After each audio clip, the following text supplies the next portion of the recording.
Go.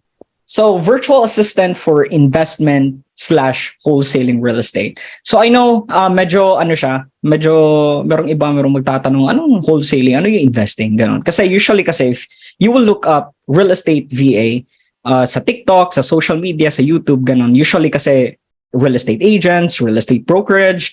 So now, sa mga hindi pa nakakaalam, today is the day na malalaman nyo kung ano ba tong side ng industry na to, ano ba tong line of businesses na to. So, yun, just listen lang, take note, and yun, ask lang yung question if merong nagpapakonfuse inyo, okay? So, let's start. Let's go. So, again, topics we'll cover today is first, introduction. Next is the real estate industry itself. Then next is what is real estate wholesaling. Next, different services we can offer to our clients. And lastly, building a strong client relationship. So why real estate virtual assistant? So if I'll ask you guys, bakit kayo naging interesado na mag-attend sa webinar na to? And na knowing na I'll be talking about real estate virtual assistant. So ilagay nyo lang sa chat. Ano yung reason nyo kung bakit nandito kayo? Ma-interview mamaya. Ano pa? How about the others? Bago pa lang sa niche. Real estate client, compensation, explore other options. Yun, it's big industry, lucrative job. Yun, there you go. So the reason why I ask you guys that, kasi it's very important kasi kung ano yung reason kung bakit nyo sinimulan yung career nyo sa ganitong niche, right? Kasi, yeah, I can say, being a Reva, it's sometimes stressful, ganon, merong pressure, ganon. Sometimes you'll feel unmotivated.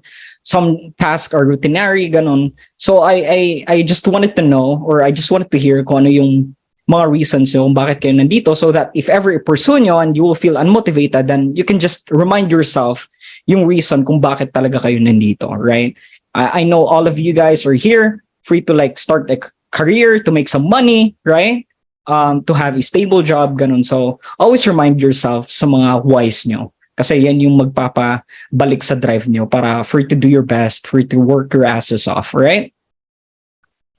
Now, next, why Reva? For me, so first one is wide variety of work. So again, I will explain this later, pero as a Reva kasi, or in this niche kasi, there are a bunch of services, there are a bunch of positions or roles na hinahanap ng mga client. So for me, it's an advantage kasi, you know, you won't just stick sa isang task or isang role, and then if hindi ka ma-accept dyan, parang wala ka ng chance sa Reva, right?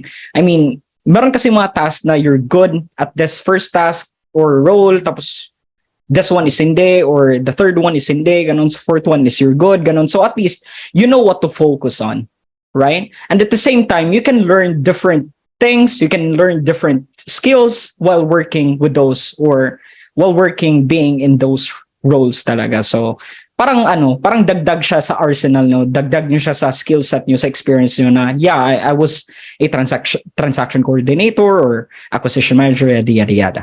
All right? The next one is potential for earning a higher income. So again, it's real estate, it's sales. So kapag sales talaga, sinasabi natin, sales may pera talaga, parang ganon.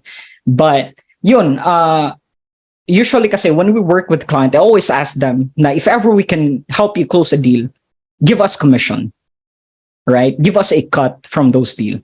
So if you're a type of person who's working your best, who's doing your best, who's working hard, ganon, then of course you will have more, you will receive more bonuses or higher compensation. So that means you will have a higher income, right?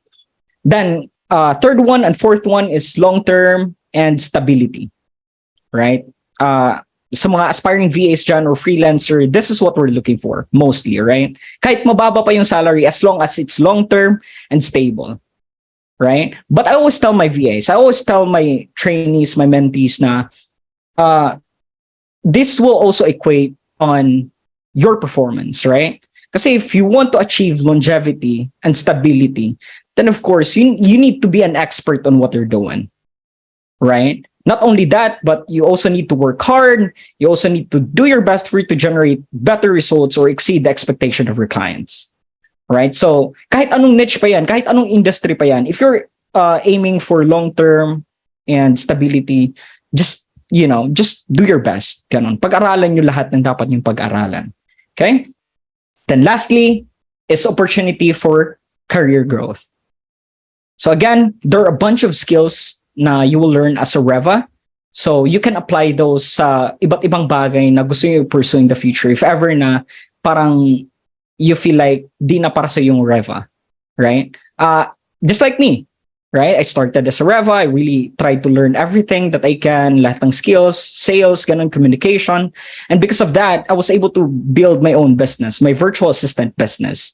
So again, without, that experience, without me doing my best, working my ass off, studying everything, I don't think I will have my own virtual assistant agency.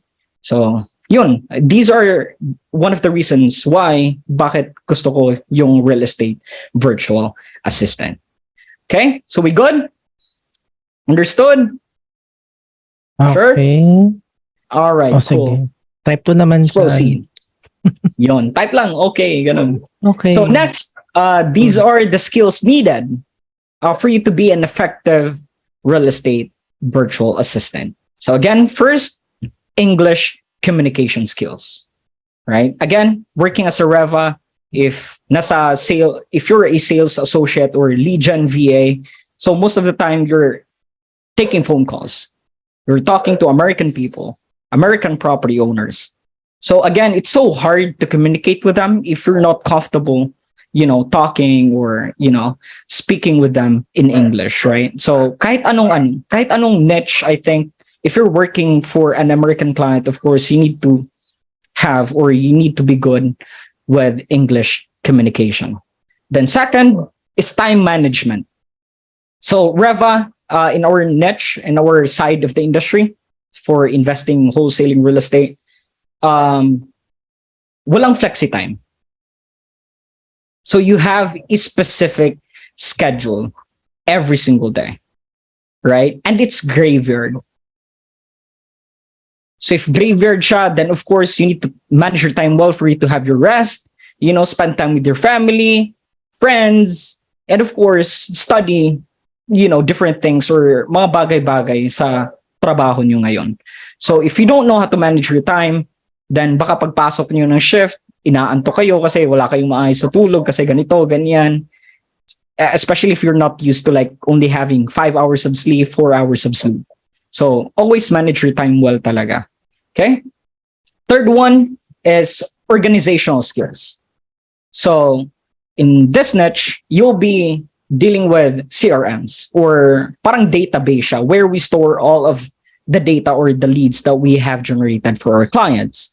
So you need to organize that CRM or client relationship management for you to be efficient on what you're doing. Like malalaman mo kung sino yung unahin mo, ano yung unang task mo for today, ganon.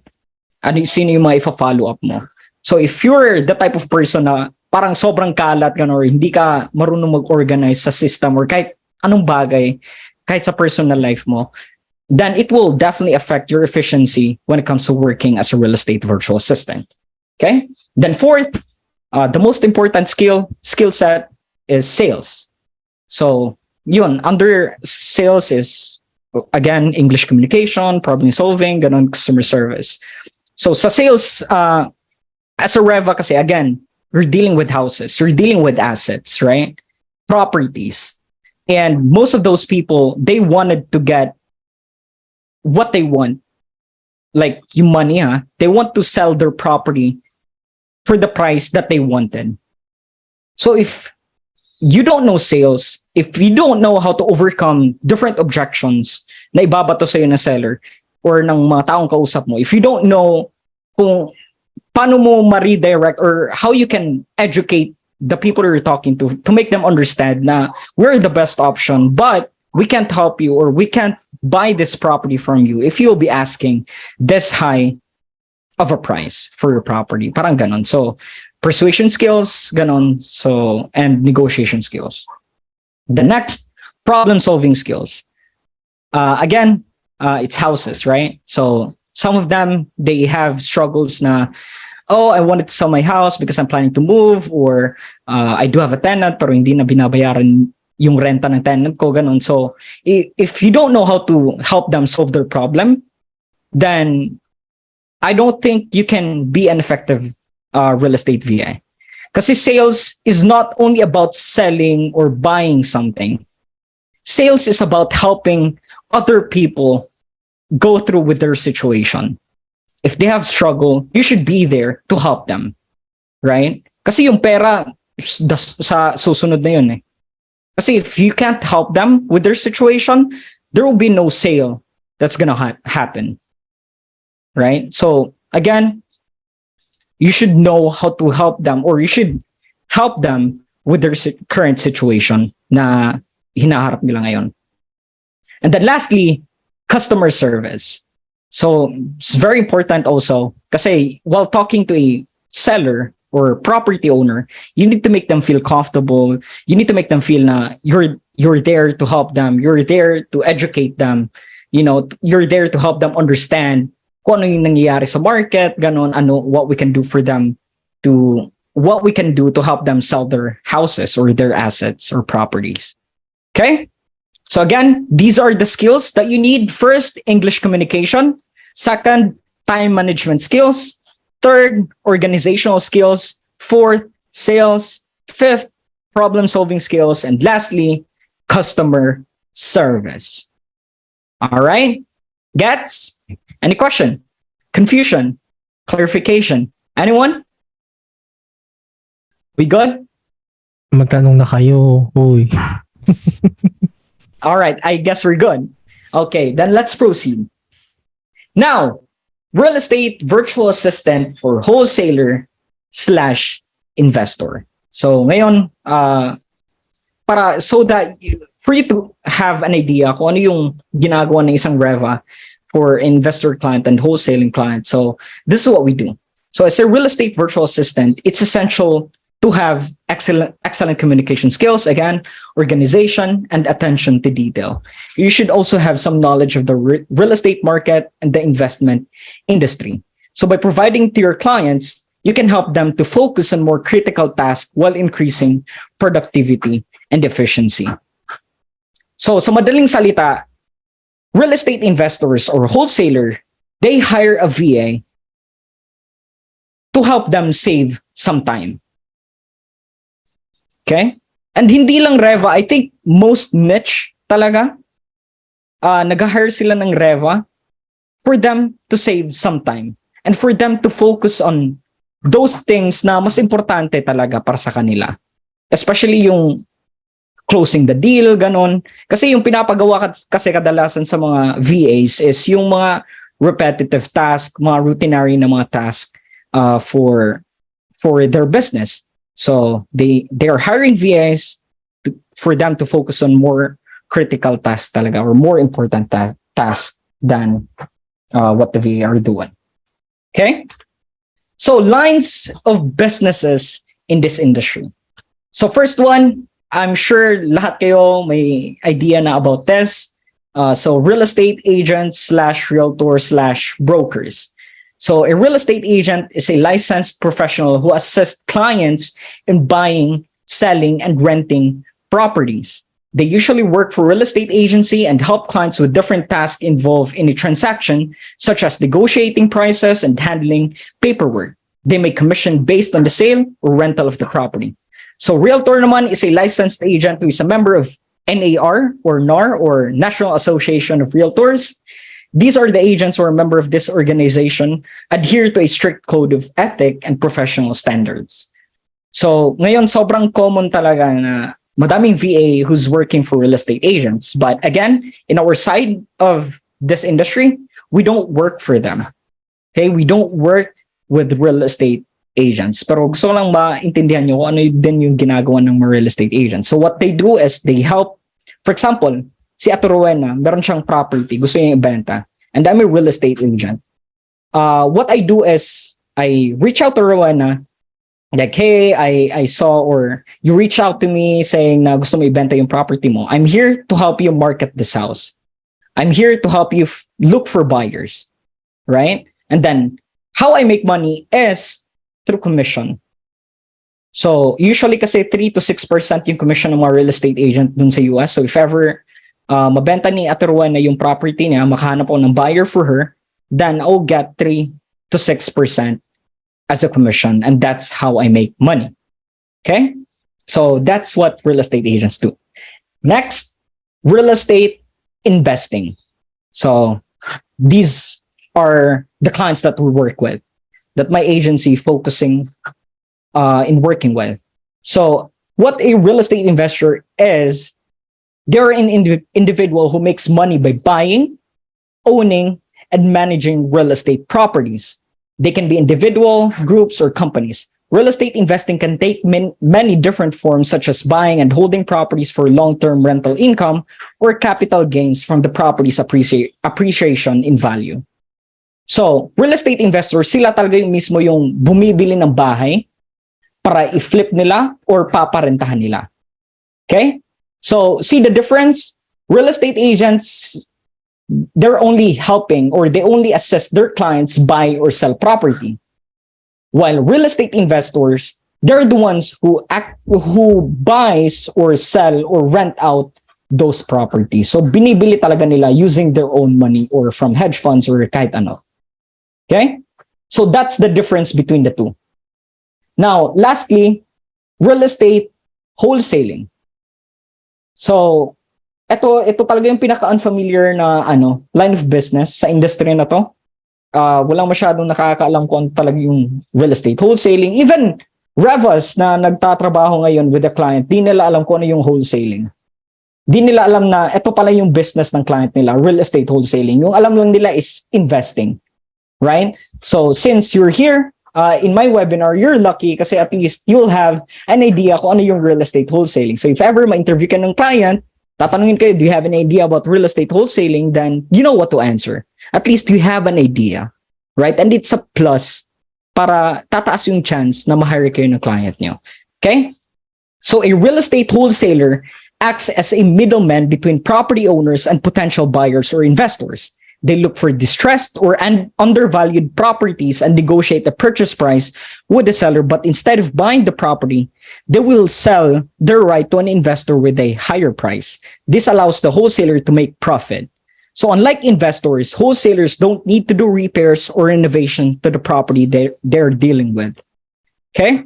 So again, real estate agent, they assist their clients buy or sell houses or rent houses, right? Investors, they are the one who buy, sell, or rent out properties, right? Rent out their houses. While real estate wholesaling, they are like the broker between a property owner and investor. So explain ko lang ng parang layman's term. So for example, si Ate Rowena, meron siyang property, gusto niya ibenta kasi sira-sira or wala na siyang pambayad sa monthly niya na payment, sa mortgage, ganun. And then si Kuya Ben naman, siya yung investor and ako yung wholesaler. So what I'm gonna do is I'm gonna reach out to Ate Rowena, like, hey, Rowena, I heard you're interested in selling your house, right? Narinig ko na interesado kang ibenta yung property. Bakit? Anong rason? Sasabihin ni Ate Rowena, kasi wala na akong pera, wala na akong pabayad sa mortgage, or sira-sira na yung bahay ko, I don't have the funds to do renovation. So sasabihin ko kay Ate Rowena, okay, yeah, I can help you with that, yada, yada, yada. Magkano ba yung asking price mo? Magkano ba ito ibibenta? So sasabihin niya, let's say, 150,000. Right? So yung gagawin ko, okay, Rowena, let's put this under contract for 150,000. Right? Lalagyan namin sa contract, pipirmahan namin dalawa. But I won't buy the property. Hindi ko bibilhin yung property. What I'm gonna do is I will bring that contract and sell it to Kuya Ben, which is an investor. But hindi ko ibebenta kay Kuya Ben for 150,000. Ibebenta ko sa kanya ng 160,000, 170,000, depende kung ano yung mapag-agreehan namin na price, and depende din kung how much yung profit na gusto kong makuha from Kuya Ben. Does that make sense? So they're not flipping houses, they're only flipping papers. Right? Hindi sila nag-flip ng bahay. Kontrata lang. They're only flipping contracts. Right? So, parang ganun. So, any question? With real estate brokerage, real estate investing, and real estate wholesaling. May mga tanong ba? Sige na, magtanong na kayo guys. Yeah, don't be shy. This is your chance, so don't be shy. Tanong nyo na yung mga gusto nyong itanong.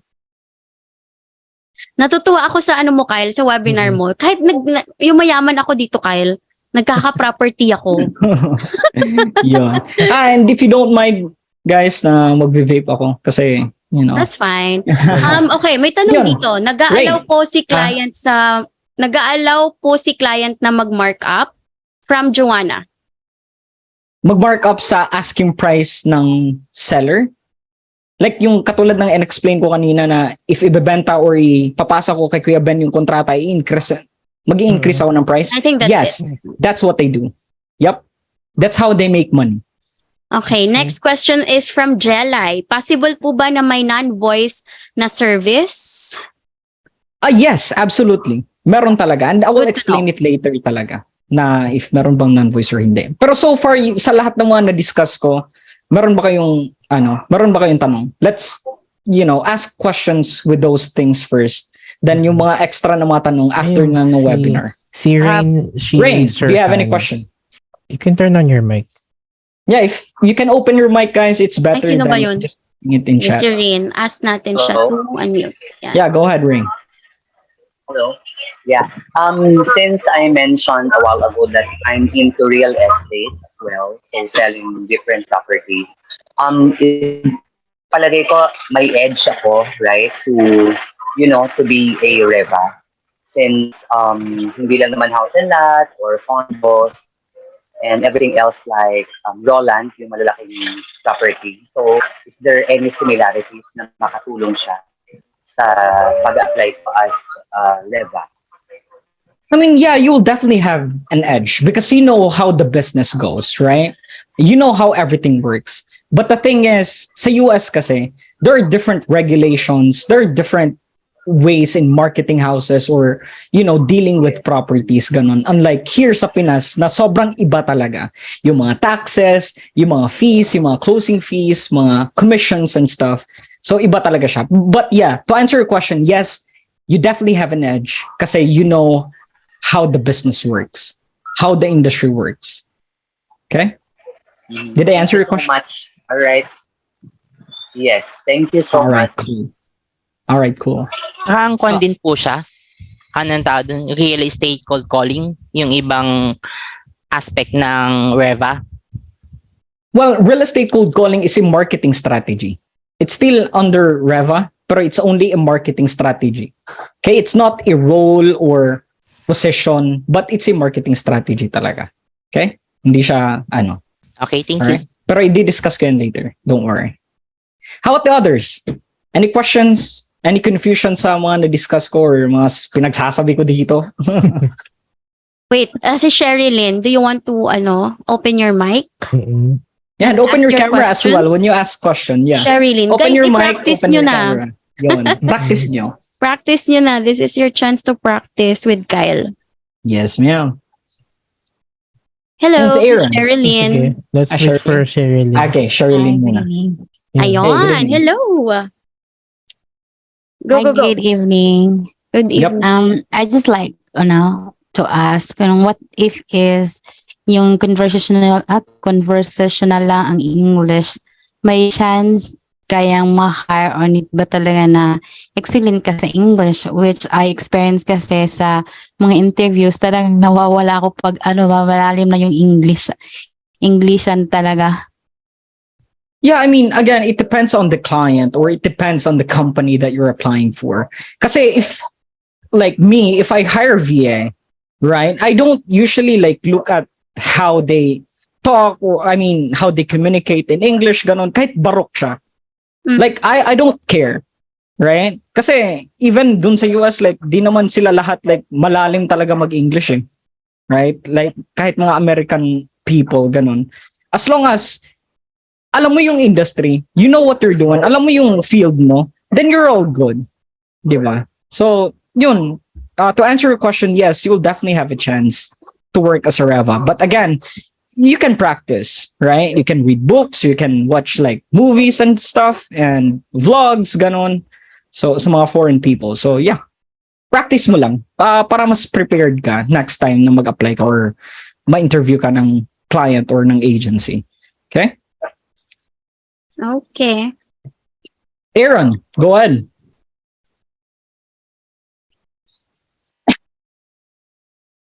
Aaron, you're muted. Hello po. Yep.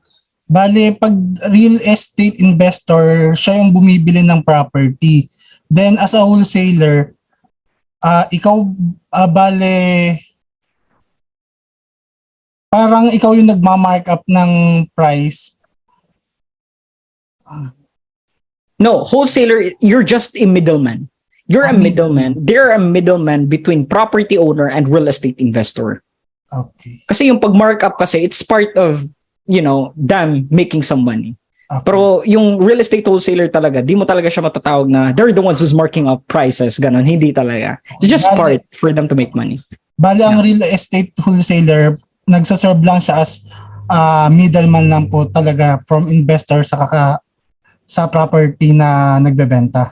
Yes, sir. Okay. Yes, sir. Po. Yes, sir. Medyo nako-confuse ako sa ibig sabihin ng real estate kanina. Yeah, Wholesaler. you're good. You're good. At least you asked question, right? Next, Yana. Go ahead. Yana, are you here? Galawin mo yung baso. Hello. Yep. Hey. Yes, so, sir, I would like to ask, since, like for example, we're already a Riva, then customer is asking regarding to see the site, which we are dealing with that customer. Is there someone who's going to help to that customer to reach that site, or is just only for chatting or whatever? Because actually, I don't have any knowledge regarding on that real estate. Wait, so the person who wanted to see the house or the site, is he Yeah. or she a buyer or seller? Buyer. Buyer. Okay, so then you can talk to your client with that. Like, hey, So- I have here John. You wanted to see the house. Can you accommodate it? Can you set a schedule? Can you set a date or time for him to take a look at the property? So, ganon. So just talk to your client. Okay. So we need to set a schedule if the client is requesting to see the specific property. Yep. Okay. Okay, sir, I got it. Thank you so much. All right. So now let's proceed. Okay? Proceed muna tayo para matapos natin to. Then saka tayo mag-cater ng mas marami pang question, right? Kasi parang lumalabas na sa ano eh. Okay? So yun, let's continue. Now, these are the services we can offer to our clients. So yun, I-explain ko na. So first one is lead generation VA, or what other people call appointment setter. Okay? So lead generation for wholesaler/investor is the process of finding potential property sellers, or what we call leads, who are interested in selling their properties below market value. So there are several marketing strategies. Wait, Can sorry. you mute yourselves, I will- guys? Yon. Okay. So there are several marketing strategy to generate leads, including cold calling, which is the most common one, SMS text blasting, drip campaign, virtual driving for dollars, direct mail, online advertising, TV ads, PPC, and joint venture. Okay? So again, sa nagtanong kanina, cold calling is one of the marketing strategy as a lead generation BA. All right? Clarify ko lang, hindi siya role, hindi siya position. Okay? It's a marketing strategy. All right? Para walang misconception out there. Next. So cold call marketing. What is cold call marketing? So cold calling is a marketing strategy in which real estate professionals make unsolicited phone calls to potential leads. The goal of cold calling is to create a connection with a potential property seller that could potentially lead to a future business relationship. So basically, cold calling is that you're just calling random people who don't know who you are and don't know what's the purpose of your call. And they don't have an idea what's your business is all about. Okay? So cold calling, it's not only in real estate. It's not only for real estate businesses. All of the businesses in the US, they can do cold call marketing as long as they're offering services or they're offering products and stuff. So they can do this type of marketing. All right. So again, cold calling, you're just basically calling random people who don't know who you are and don't know what's the purpose of your call. Okay? We good? Katulad ng ngayon, di ba? May tatawag sa iyo, tapos GCash, tapos scam noon ba? Joke lang. Di ba? Di nyo alam anong purpose ng call nila, tapos GCash pala, tapos may napanalunan ka daw, ganun. So, yan yung cold calling. Nagko-call lang sila ng random people. Okay? Now, next one is SMS text blasting. So, yung nagtanong kanina ng non-voice, this one is for you. Alright? So, same with cold calling. Text blasting is also another way of marketing properties or way to generate leads, but in a form of texting. Text blasting will allow you to simultaneously send messages to a large number of people. Okay? So same thing with cold calling, you're just sending out messages, but they don't know who you are and don't know what's the purpose of that message. Or they don't know what's your business is all about. So parang random na text din siya. Na, hey, this is James. I just want to see if you have any property that you might be interested in selling. Parang ganon. And I'm sending it to hundreds of people every single day. So this is a non-voice task. So di mo kailangan mag-take ng phone call dito. But hindi talaga siya ganun ka-common na hinahanap ng mga client. Kasi usually clients are looking for lead generation VA who can do cold call marketing. And then if everything's working well, then that's the time mag-a-add sila ng another marketing strategy, which is SMS text blasting. Okay? So if you can find one, then you're lucky. Kasi non-voice, you don't have to take phone calls. But again, it's so hard to learn the different skill set na you can potentially learn as a real estate virtual assistant if hindi ka magte-take ng phone call. So parang you're just working just to make money, not to learn. Ganon. Kasi nagta-text ka lang eh. You can't improve your English communication skills, ganon. How you deal with them, how you build rapport with those people. You can't practice that. Kasi SMS lang kasi siya. Okay? Understood? Now, next one is drip campaign marketing. So drip campaign is a strategy in which you can send a series of targeted automated messages to a list of potential leads. A drip campaign typically consists of a series of text messages, emails, RVMs or ringless voicemails, and other types of marketing messages, each designed to address a specific stage of the sales cycle.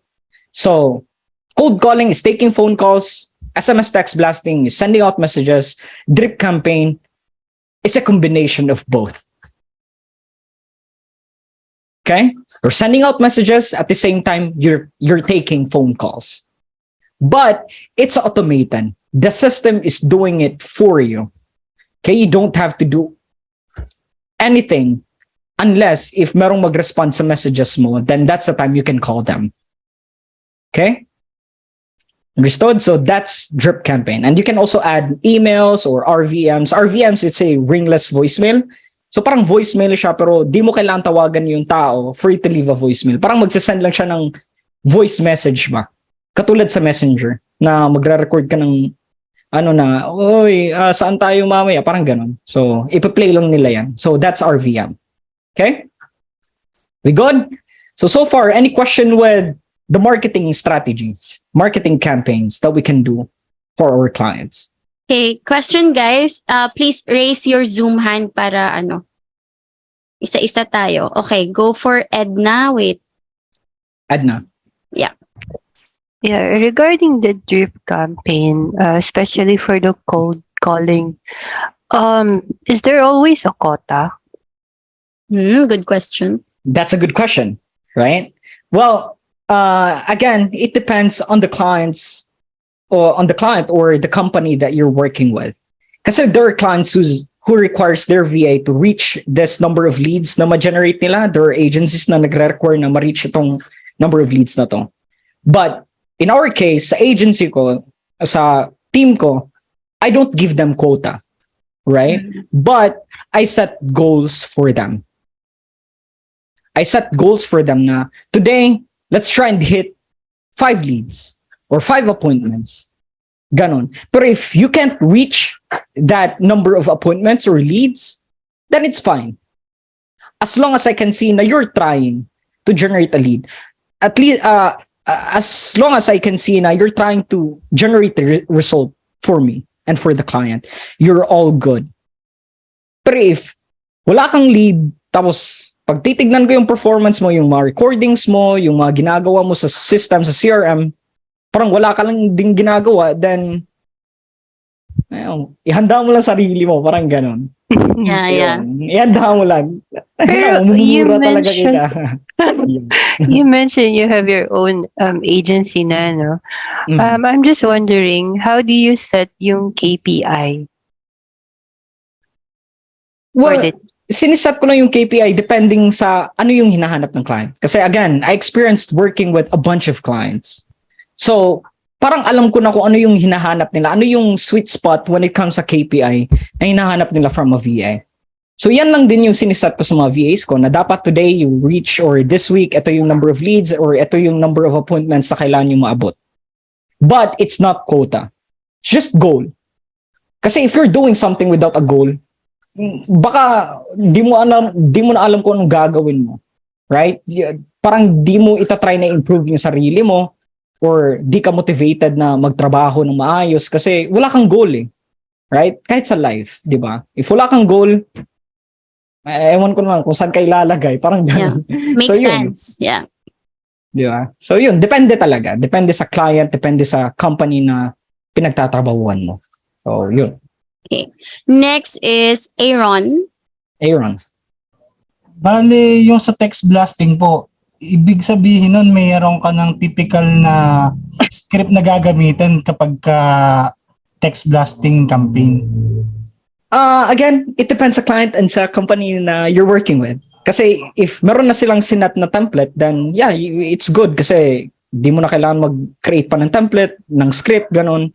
Or if you're direct with the client, tapos first time lang din ng client na magkaroon ng SMS text blasting na campaign, then you should also figure out kung ano yung mga isasend mo sa mga sellers, sa mga tao na nasa list nyo. So, yun. Okay. So, wala na? Wala na? So, let's proceed. So, next role or next position. So, lead management or lead manager. Okay? So, as a lead manager for a real estate investor or wholesaler, your primary responsibility would be to manage the lead generation and follow-up process. You're also responsible for setting up in-person appointments, nurturing the leads, and gathering more information from your leads. Okay?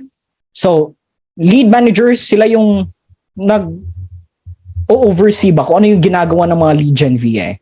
Again, lead gen VA, sila yung mga nagko-cold call, nag-SMS text blasting, while lead manager, sila yung nagfa-follow up sa mga na-generate na lead ng mga lead gen VA, ng mga appointment setter. Kaya sila yung nagfa-follow up, sila yung nag-nurture. Na if they're not really interested in selling right now, they're the ones who's making follow-up calls until such time na mag-decide na yung seller na okay, now is the best time for me to sell my house. Right? Or gather more information. And make sure na yung lead flow nyo is maganda. So that's your main role or task as a lead manager. All right? Now next is acquisition management. So this is one of the highest position role na you can apply for. Pero ito din yung pinakamahirap, pinaka-technical na role sa niche namin. So as an acquisition manager, you'll play a critical role in the success of the client's business. Your primary responsibility is to make the deal happen. So calculating offers, negotiating with the seller, and sending out contracts and are one of your tasks for this position. So as an acquisition manager, ikaw talaga yung magra-run ng numbers, ikaw yung magka-calculate kung magkano yung offer nyo sa mga property owners. Ikaw yung makikipag-negotiate. Basically, you'll be the ones gonna make the deal happen talaga.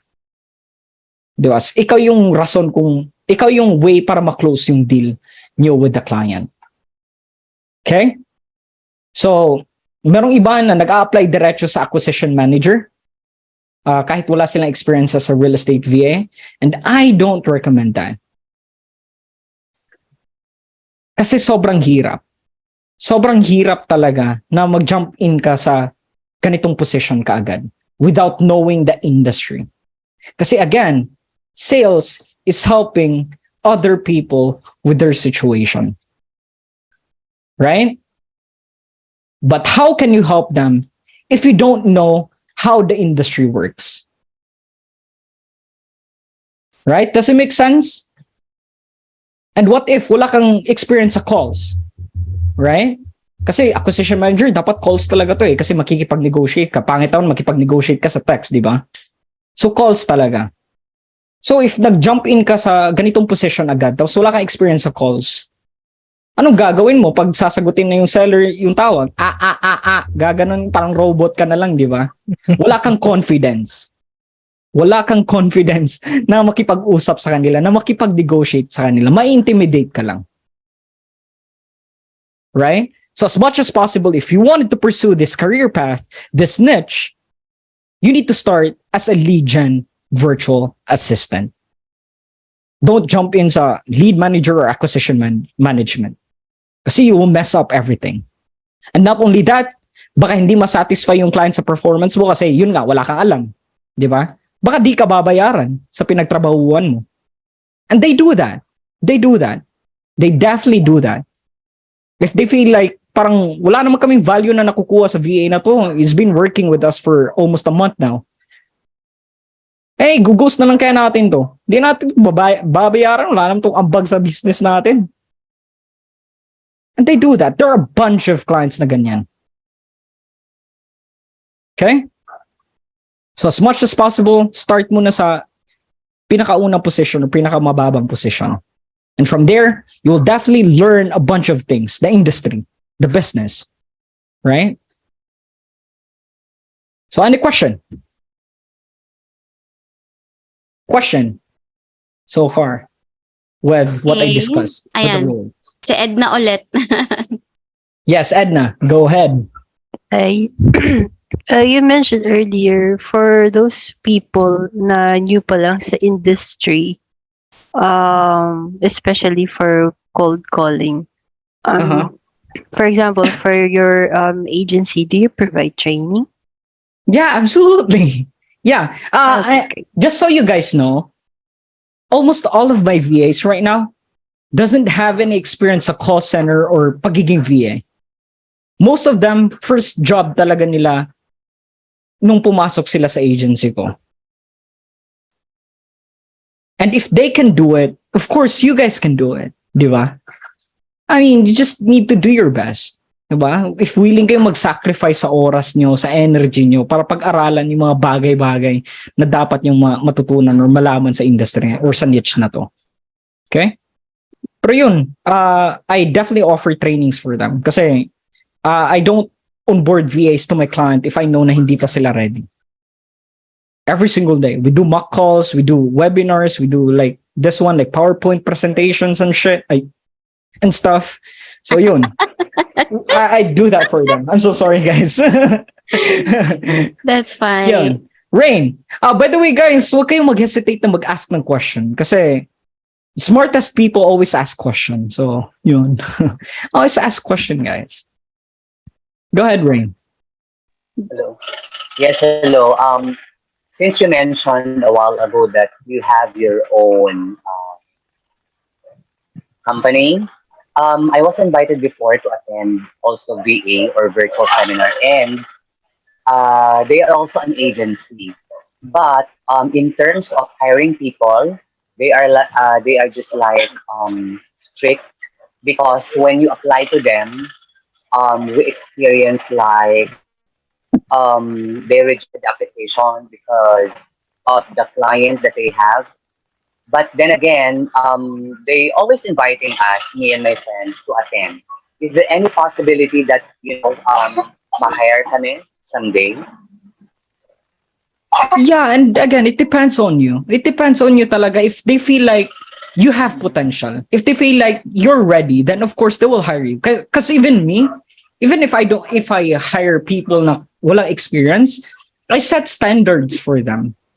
Kasi pangit naman, di ba, mag-hire ako ng VA kahit wala namang pakialam na like nag-aantay lang na mag-discuss ganon. Tapos after ng discussion, after ng webinar, parang wala, chill lang din. Parang hindi din pinag-aralan, hindi nire-review, hindi nire-research.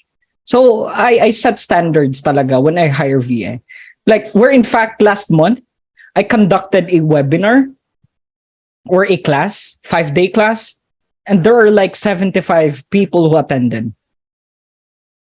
And I only hired 3 from those attendees.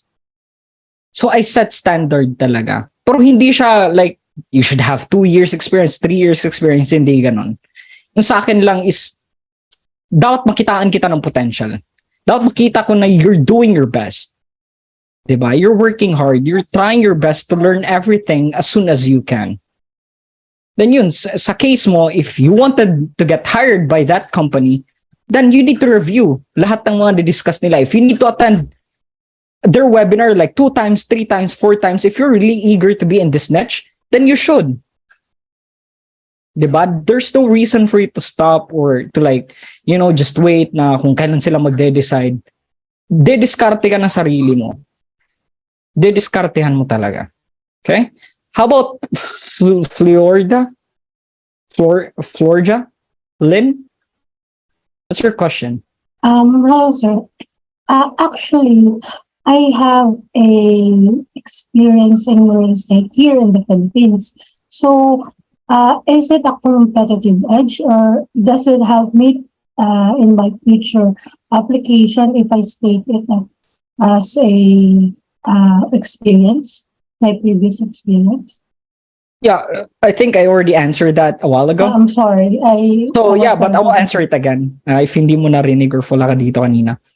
Then yes, you will definitely have an edge. Kasi again, you know how the business works. Diba? You know the industry a little bit.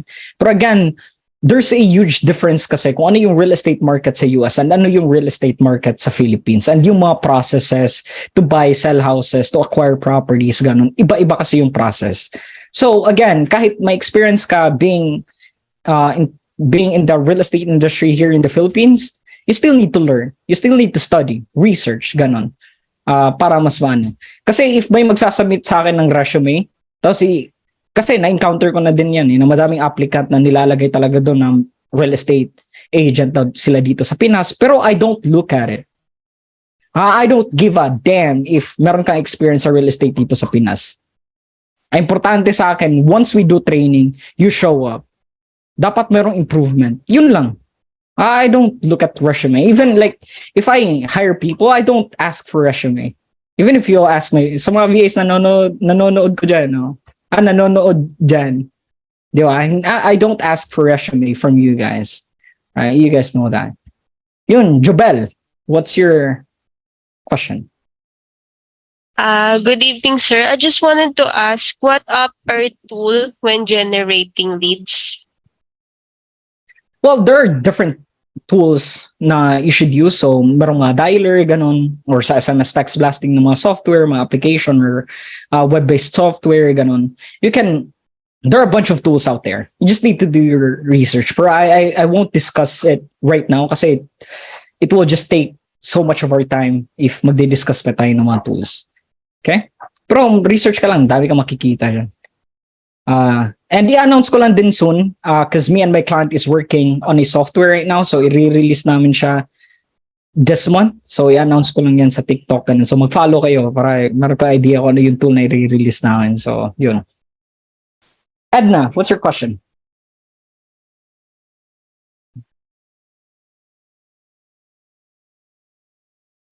Yeah, follow-up question lang po for example, newbie like me, in case mag-apply po ako as a Reva, minimum yung rate po is it $5 per hour? It depends. Yun nga, when I conduct webinars, it's always for free. I don't ask for payments from my attendees. And the reason for that is I'm just here to like help our niche talaga na mag-improve. Kasi yun nga, i-discuss ko lang din yan later, pero there are a bunch of people kasi who's applying for a real estate virtual assistant job, especially like direct client, kahit wala naman silang idea. Kaya yung nangyayari, they get lowballed and they're okay with it kasi sasabihin lang nila na wala naman ako experience, so it's okay. There are some people who's getting paid like $1 per hour, $2 per hour, direct client. Pero yung ano talaga sa market ngayon, sa niche namin is for lead gen VA, it's $7 to $8 an hour. If direct client, if direct client. Pero again, depende pa din yun sa client mo or sa agency, ganun. So yun, let's move forward. Let's proceed. So how to build strong client relationship. So relationship with your client that you're working with. So first one, again, I'll say this over and over again, be knowledgeable. Okay? Be an expert on your field. Right? Kasi kahit sa interview pa lang, if clients will ask you different questions about their business or about the industry itself, if you don't know what to answer, there's no way they can hire you. Okay? There's no way they can hire you. So, dyan pa lang sa interview pa lang bagsak ka na, right?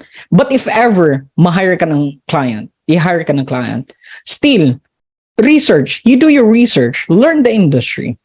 Learn how to talk to different property owners, right? Learn the different processes sa business ng client mo. Kasi if they feel like, you're good at what they're doing, then you'll be compensated higher. They will give you like performance bonuses and stuff. And also, they will put their trust on you, right? And if may tiwala sila sa inyo, then you can achieve longevity and stability working with that client. Growth, right? Salary raise, promotion, right? Kasi if hindi ka knowledgeable, if magbi-meeting kayo ng client, mag-huddle kayo ng client, tapos tatanungin ka, oh James, what if ito yung sitwasyon ng seller? What can you do? I don't know. Right? Do you think your client will be happy? Hell no. Right? So be knowledgeable. Okay? Para magtitiwala sila sa inyo. And trust, madami talagang benefit if magtitiwala sa iyo yung client. Okay? Next, same lang din siya sa first, provide excellent service. So again, in order for you to provide excellent service, you need to be good at what you're doing, right? And by providing excellent service, that means generating the results that your client is looking for. If they will ask you, you need to hit this number of leads, this number of appointments, then you should hit that. You should try your best to hit that KPI. Okay? Kasi if knowledgeable ka naman, pero hindi ka naman nakakapag-generate ng result, ano sasabihin ng client? Tamad naman to. Di na naman tinatry yung best niya. And you are the bloodline of your client's business. You're the one who's bringing business for your client. Right? So you need to do your best to generate better results for them. Okay? Third, communicate clearly and regularly.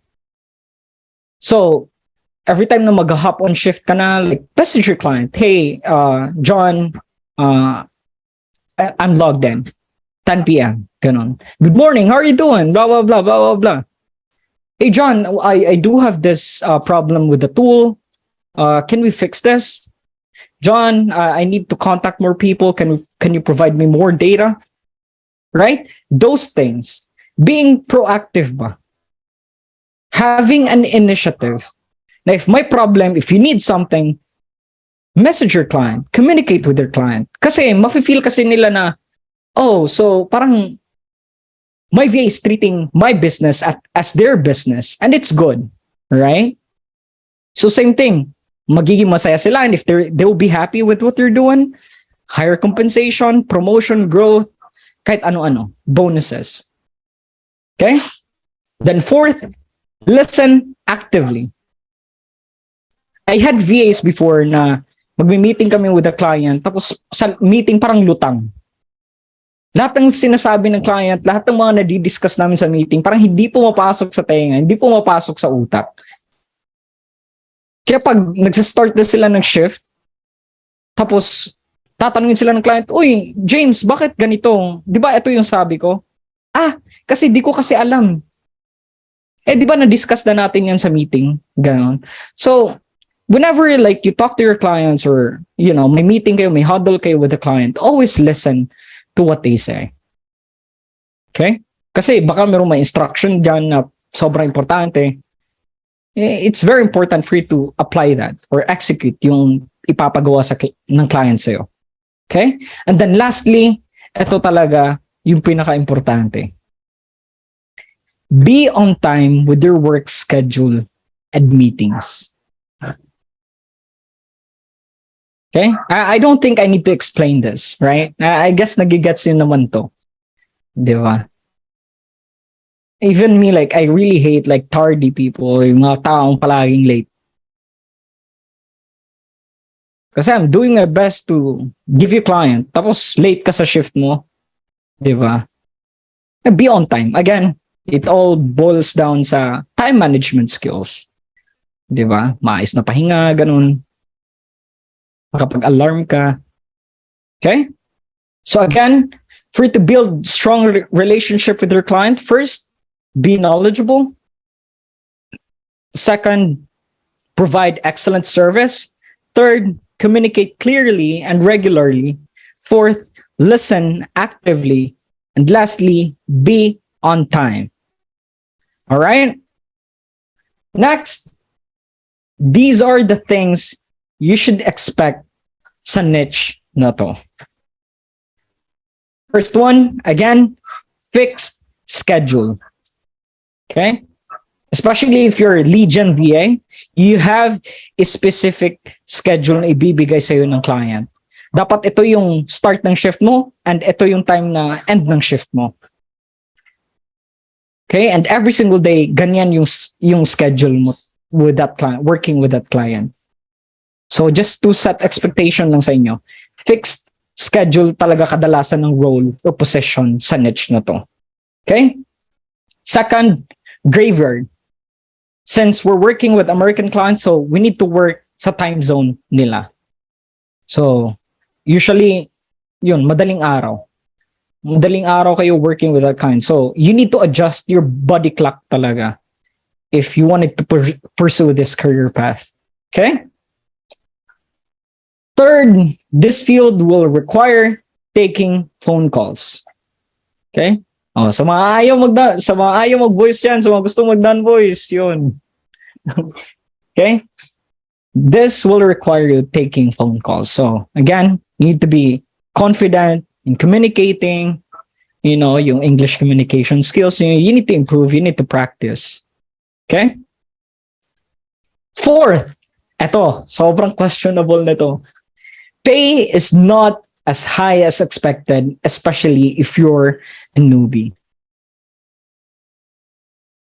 Again, I said, if you're working directly with a client and you have the skills, you have the knowledge, the things that you need to know, then you can ask for $6, $7, $8, right? And some of you will say, yeah, it's high, right? It's decent, right? But if you'll ask me, no, it's low, actually. It's low considering the work that we're doing for them, the value that we're giving to their business for our clients. And me, I experienced being an acquisition manager closing deals. I know how much they make per deal na naku-close nila. And it's too far sa rate na binabayad nila sa mga VA. But again, you have the right to say that if you know what you're doing, if you're an expert in your field. But if wala ka pa namang alam, I mean, there's no reason for you to complain. Again, okay? Because it's your responsibility again to learn things, right? But for me kasi, I have the right to parang complain na ang baba. Ang baba considering sa work na ginagawa namin. So yun. Second to the last, routinary. Okay, especially if you're a religion VA, most people say it's routinary. You have routine talaga na 10 p.m., pasok ka ng shift, take ka ng phone calls, 6 p.m., out ka ng shift, 7 p.m., out ka ng shift, ganon. But it depends on how you see this niche. Because me, I do have different perception. I do have different perspective kasi. I don't see it as routinary because every single day I talk to different people with different scenario, different situation. And again, I enjoy talking to people, especially about their situation, right? And parang to me, parang benefit siya para sa akin. Kasi I get to understand kung ano yung culture nila dun sa US. And parang when I look at the job as that, parang I can't say talaga na routinary. Pero again, it depends sa VA. It depends. Pero most kasi they can say na routinary siya. So, yun, heads up lang. And lastly, this is a very harsh industry. Very, very harsh. Even just doing your job, making phone calls, talking to different people, they cuss you out. Who's calling? Oh, fuck you, James. Go burn in hell. Go die. You're annoying. Blah, blah, blah, blah, blah, blah. You always encounter that every single day.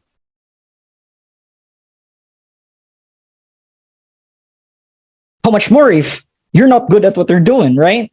Yung client mo, real estate clients, yung iba, harsh sila kapag alam nilang hindi capable yung VA. James, what the fuck are you doing? James, you don't fucking generate results for my business. Blah, blah, blah, blah, blah, blah. We're losing money. Yada, yada, yada.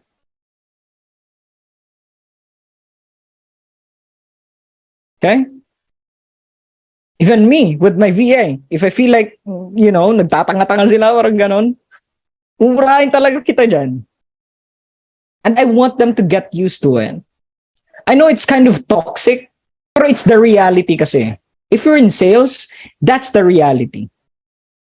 Okay? So you need to prepare yourself for that. You need to toughen your emotion. Okay? Understood? So tips and advice from me is, again, kahit wala kang experience, kahit you're not good in speaking English, just practice. Repetition. Review. Review lahat ng mga webinar na attendan mo, lahat ng classes, lahat ng training na attendan mo. Review mo siya. And do your research. Right? And guys, ito din, if wala pa talaga kong experience, the first time kayong mag-reva, wag mo na mag-apply direct client. Okay? Wag mo na mag-apply direct client. Kasi, ang taas kasi ng risk. Especially if you're not that knowledgeable pa sa industry or how everything works, how client work with VAs. Kasi yung risk na baka di sila masatisfy sa performance mo, di ka babayaran, maksaya lang yung oras, yung pera, yung energy mo. Right? And if you're working directly with the client, sobrang konting client lang or bihira lang yung client na nagpro-provide ng training for their VAs. Bihira lang yung client na may patience na mag-train ng VA. So you need to figure out everything all by yourself. Right? So sa simula pa lang, if first time mo pa, apply sa mga agency. Because even my VAs, I don't expect them to work in my company for like 5 years, 10 years. Because I also expect them to work directly with the client. Diba? I have VAs. I've seen a bunch of VAs come and go sa company ko.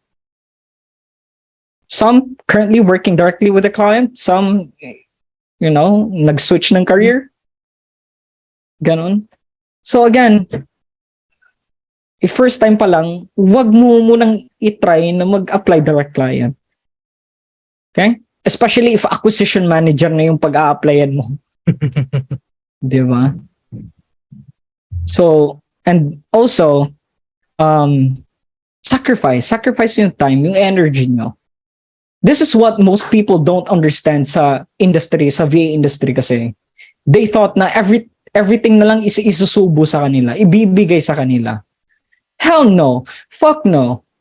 I disagree talaga. Ay. Sorry. Go lang. It's fine. Nasanay kasi ako kapag mag-webinar ako, Wala ganyan tayo talaga sa ako niya. Discord. Yeah. sorry. Go lang. Nadala lang sa emotion. Passionate lang. Yun. Huwag kayong mag-expect na isusubo sa inyo lahat. Okay? Do your own due diligence talaga. Mag-research kayo dyan. Mag-attend kayo ng mga webinar. And don't complain palagi. Kasi sobrang daming nagko-complain ngayon na kasi ganito, kasi ganyan. You're not meant for this if you're like that. You're not meant for this. Because if you're thought being a Reva, being a VA is so easy, man, mag-research ka, tignan mo, tanungin mo yung merong mga experience. Tanungin mo sila Kuya Ben, sila Ate Rowena, sila Kuya Jam. Oops. Wait. Current slide. Tanungin niyo sila. It's not easy being a Reva, being a VA. It's not easy talaga. Okay? Yung flexi time, no, you won't get that like all the time. You can't get that. Especially if bago ka pa lang, walang flexi time, ganun. Walang 6 digits agad. Yun din, 6 digits. If you're expecting to earn 6 digits immediately, nagpapatawa ka lang sa sarili mo. Okay? Ano talaga, like hard work talaga. That's how you can earn 6 digits. So, Kuya Ben nga, isa, joke lang.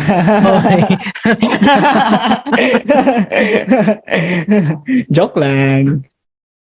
Pero, tahimik lang yan si Kuya Ben. Pero, yun. Yun na, di ba? Yun. And also, next is confidence. Okay? Kailangan talaga ng confidence sa niche na to. And I always tell people na if you want to have confidence, if you want to be confident, you need to be knowledgeable. Again, I will say it again and again. Confidence equates to knowledge. Okay? If you're not knowledgeable, then you won't be confident. Try mo mag-take ng exam, tapos wala kang pinag-aralan. Do you think confident ka maipasa mo yan? No, right? So prepare, study, review, practice, research. Right? Kasi kahit ako, di ako magiging confident na haharap sa 97 attendees if hindi ko alam yung industry kung saan ako ngayon. Right? I don't think I can train VA. I don't think I will have a VA business if hindi ako knowledgeable sa ginagawa ko. Okay? And work with one client at a time, guys. Okay? Huwag niyong i-overload yung sarili niyo. Having 5 clients, 10 clients, 12 clients. No. It's not giving. Kulang. It's not giving. Okay? Huwag. If bago pa lang, start with 1. Okay? Kayo talaga, di talaga kayo loyal sa isa eh. Loyal kayo sa 10 eh. Di ba? So, start with 1 client muna. Okay? Then if sa tingin mo magaling ka na, and badly needed mo talaga ng pera, then maybe you can try having a second client. Because even my VAs, I give second clients for them. I have 3 VAs that's working with 2 clients. Kasi alam ko kasi na kaya nila. And so far naman, like na-deliver nila yung kailangan nilang ma-deliver for their client. And that's what matters. Kahit 10 pa yan, basta balance eh. Basta na-deliver mo lahat sa 10 client na yan. Kasi if magsa-10 client ka, tapos di mo naman ma-deliver yung result na hinahanap ng 10 client na yun, baka mawawala yan sa isang araw. Like one day, lahat sila magsasabi na, I'm not satisfied with your service. Bye. Diba? So parang, back to square one na naman. Right? Even me, I haven't experienced working with 2 clients. Only one. Okay? We Gucci? We good? We good? So any question? Now, question. Isang oras at kalahati na tayo. Sabi ko sa inyo. Kaya pa, Kyle. Hanggang 12 to. Okay, alam nyo na yung routine natin, guys. Please raise your Zoom hand para Raise hindi your tayo right magulo. hand. Okay? Brent Don. Tama ba? Ganun tayo. Pay over natin siya. Yes, ma'am. Go Ma'am, for it. sir, may iba pang aspect yung property management? Yeah, property management is different. So what they do is they help, for example, Kuya Ben, meron siyang 10 property, right? On the way na, charot. Pero yun, for example, meron siyang 10 property. So property managers, what they do is they help Kuya Ben to manage those. For example, pinaparentahan ni Kuya Ben yung mga properties na yun. So sila yung nagko-collecta sa payment, so yun, make sure na may maintain ng maayos yung property, mga ganun-ganung bagay. So yun. That's what they do. Some of the things that they do. I know there's more, pero di ko alam lahat. Yun. Next. Ronald. Meet mo lang. Situational question lang. If ever na dalawa yung client mo, hindi ba nagkakaroon ng conflict of interest regarding doon sa sa services na ibinibigay mo? Are you talking like in general? Yeah, Yes. that will happen talaga. Meron talagang conflict of interest talaga. Or minsan, merong ibang VA na hindi nila nababalanse yung dalawang client, yung ginagawa, yung performance nila for both clients. But in our case kasi, with our VA, we do different marketing strategy kasi. But I don't wanna disclose it here kasi ayoko maging saturated yung marketing campaign namin. Pero yun, we do different, a unique marketing strategy kasi. That's why they were able to work with 2 clients at once. Yun. Okay. Thank you for answering the question. Yeah, pero meron talagang conflict of interest minsan. Depende talaga sa VA. Yun. Next, Ria. Ria. Hi. Good evening po. Good evening. Hi, good evening, Si Sir Ria na Ben. Sabi ko sa'yo. Good evening, Miss Rowena, and good evening, Sir. Hello. Wala tanong. Hindi, siguro, earlier kasi you mentioned, Sir Kyle, like, dapat for newbies like us, like ako, for newbies like sa Reva, kung gusto kong pasukin sa Reva, you keep on learning, you keep on attending like this free webinars, ganyan. Pero sometimes kasi, when we're applying, like siguro kung newbie ka, when we're applying, isa sa nakita talaga namin is yung clients is nagre-require ng certain years of experience talaga. So parang what can you advise? Like, kasi ang daling sabihin na parang kahit pa wala kang experience is makakapasok ka. Pero when it comes to reality talaga, ako yun kasi yung na-experience ko every time. So I attended webinars. So pero when I'm applying, isa sa certain requirements is mostly talaga hinahanap ni clients is experienced people, like 1 to 2 years of experience on this certain niche. So ano ba yung sagot doon? Hindi ko talaga alam kung ano yung sagot. All right. Actually, it's a little bit tough for me. Kasi not to pero me kasi like almost 3 years being in this industry, I haven't experienced sending out resume to a client. So, di lang ako sure sa i-advise ko sa'yo. Pero yun, if they will get a chance to interview you, kahit wala kang experience, and lahat ng mga tanong niya, lahat ng mga kaya mo i-explain lahat, I think there's a high chance talaga na ma-hire ka. Again, if you can just show them na you have the knowledge, you have the skills. Kahit wala ka experience, na you can deliver kung ano yung hinahanap nila. Kasi if ako kasi nakikipag-discovery call ako with a client, I always tell them what I know. And I always try and challenge them like, hey, for example, Ate Rowena, like you can ask me any questions you want. Right? Any question, kahit technical pa yan, you can ask me. Right? Kasi if I was able to answer all of their question and nila na, alam niyo pala, kahit walang experience, go na natin to, man. Kasi sobrang dami din na merong experience. I know like a few VAs, Revas na 2 years na sa industry, pero cold caller pa din. Right? Kahit 2 years na sila, I give it to you. Like, 2 years with the client. Pero bakit cold caller ka pa lang din?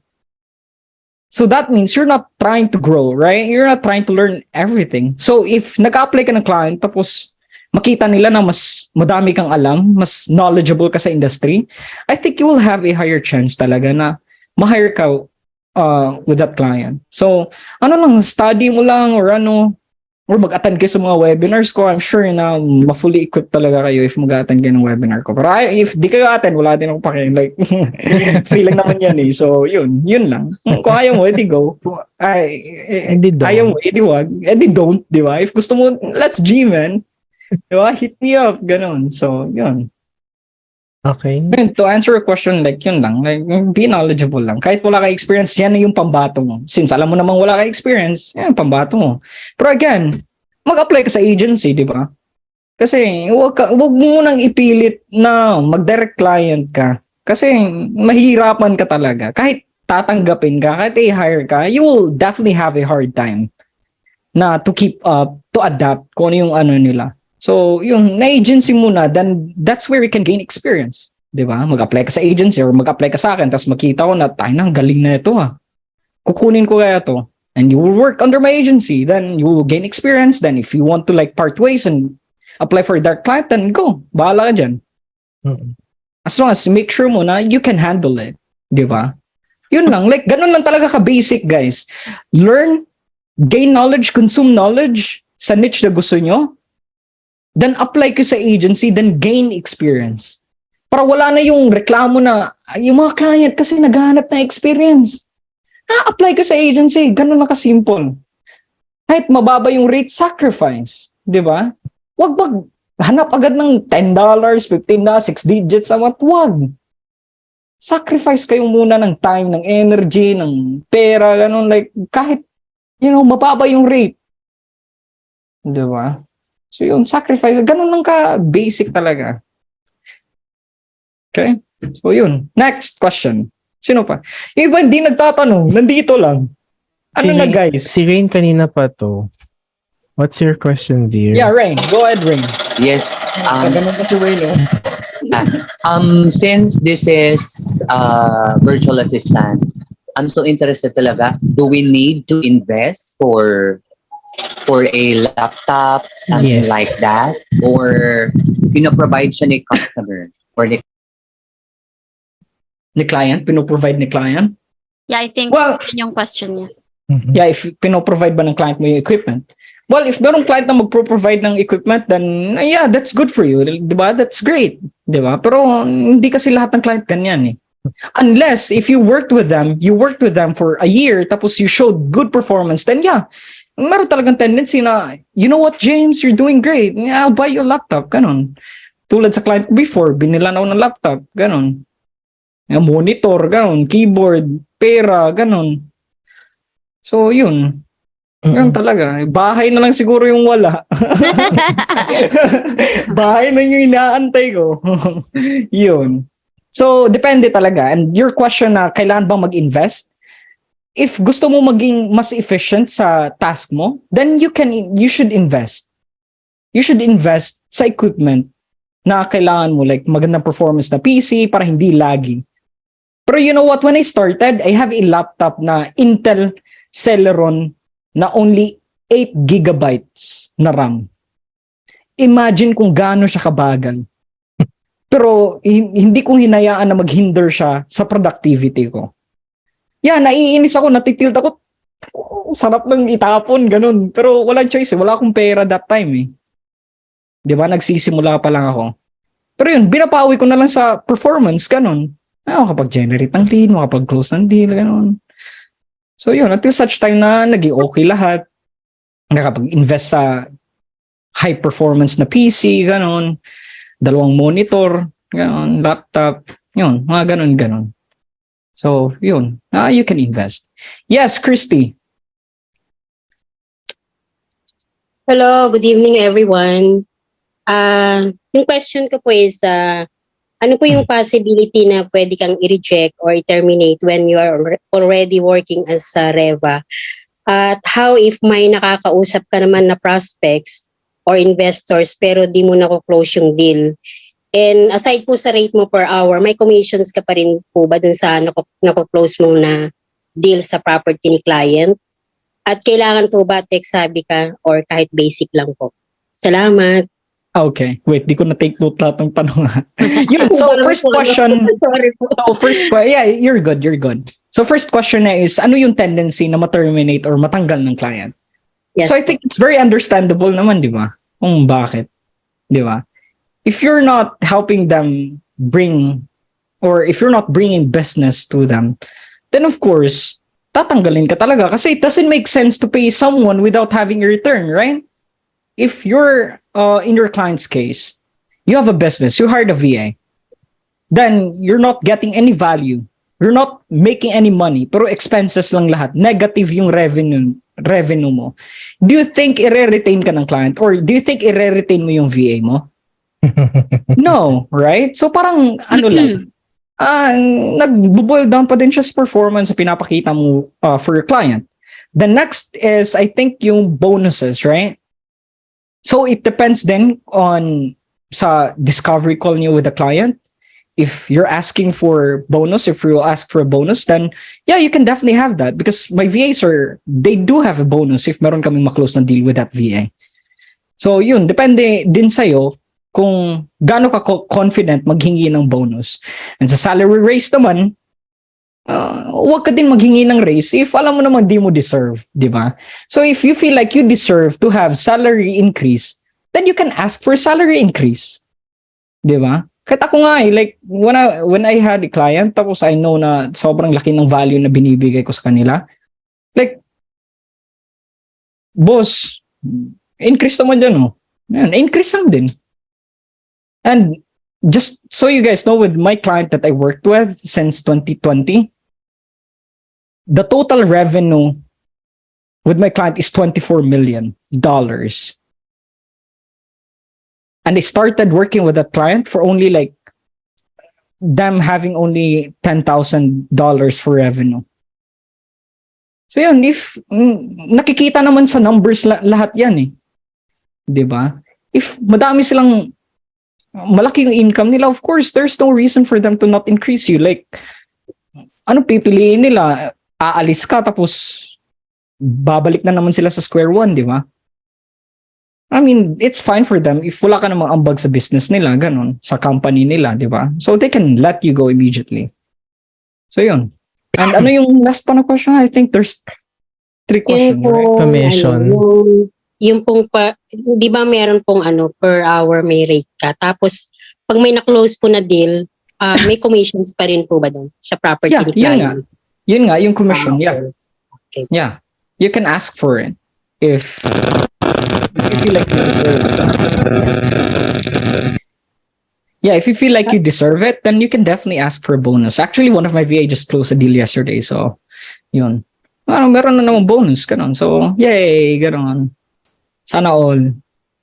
Diba? Ganun lang. Tigilan mo nga ako. Okay po, salamat po.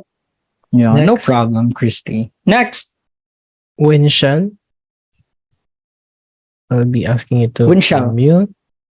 Unmute the Winshall. Static. Static ata yung mic mo. I-plug mo ng maayos yung headset if you're using one. Si Edna muna. Edna, what's your question? Ano muna? Go with Edna. Hi, sorry ako ulit. Go lang. Sa real estate, I'm just curious po, is there such thing as small and medium enterprises sa ganyang line of business for newbies? I just want to know. Yeah, absolutely. Kasi right now kasi, hindi lang dito sa Pinas naging mainstream yung real estate virtual assistant, kundi doon naging mainstream din doon yung real estate investing. Sobrang dami na din ngayong, sobrang daming newbie din ng mga real estate investors. But again, di ba, for you to like help them, you know, scale up their business, still like ano pa din, di ba? Deliver pa din. Pero yun, madaming mga small enterprises doon. Next, Brenton. I'm only seeing like the same faces na nagtatanong. Guys, if you have question, don't hesitate. Kasi ayoko na pag after ng webinar na to, parang makakasabi kayo na sayang, di ko natanong. Yeah, tanong nyo kahit ano na related sa Reva. Yeah, tanong nyo lang na, huwag kayong mag-hesitate. Walang bayad to. Okay? Wala pa. Wala pa. Yun. Brenton, go ahead. Sir, saan makakahanap ng legit na agency or direct client? For direct client, meron namang mga Upwork, ganun, LinkedIn, di ba? Madami namang legit doon. Yung iba naman kasi, di naman sila nagiging legit kasi di din legit yung VA.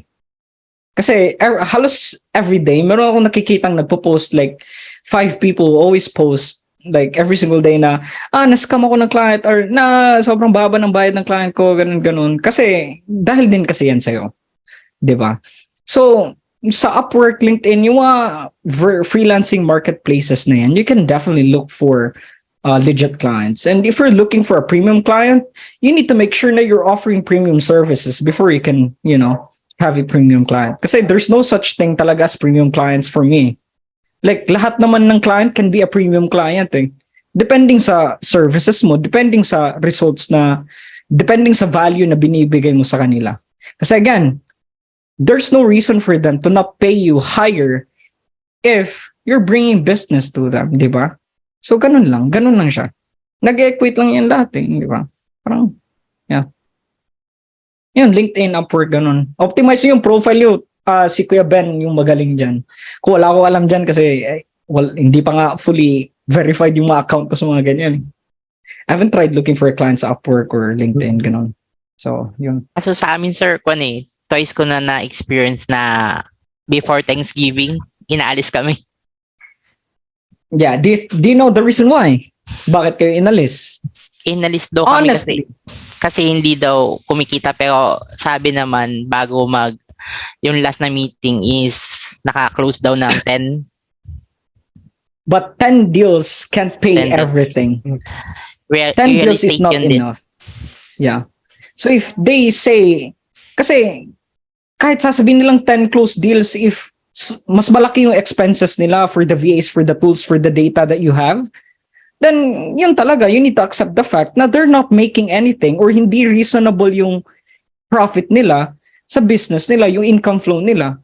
Yeah, 10 deals yung na-close. Tapos yung total lang naman na pera na nakarating sa bulsa nila is only $5K. And then they're working for it for a couple of months. Is it reasonable? No, it's not. Right? So again, nagdedepende talaga yan. So if you feel like nangyari yan because kulang yung performance or result na napakita mo sa kanila, then again, you need to practice again. Then when you have another client, you learn from your past mistake.